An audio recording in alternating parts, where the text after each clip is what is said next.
Bundan da əlavə bir dəstə adam var, adamı təhqir edir. Hə, üzr istəyirəm, külbaşıva, ata-ana da bəzən filan kəs götürdü, dünyanı apardı, sən qaldın. Hamısı bunlar bizə mane olan amillərdir.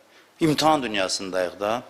Səbr əmri verib, bu qədər də maniyələr çıxır qabağımıza. Benzin tökürlər odun üstünə. Həsrətini daha da artırırlar. Bu yandan da zaman haqqında təsəvvürümüz səhvdir. Əli əleyhissalam oğluna məktub yazır, deyir ki, minəl validil fan, əl-mugirriliz zaman.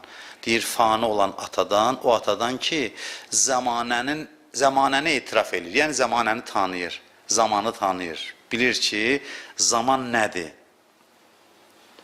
Hərdən elə bilir ki, zaman bizim əleyhimizədir. Keçdisə, vəssalam, elə deyil. Xüsusilə günah işlərdə qorxmayın. Günah qabağınıza çıxdı, qənimət bilmə.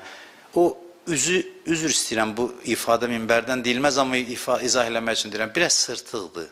Biraz yox, xeyli. Günah sırtıqdır.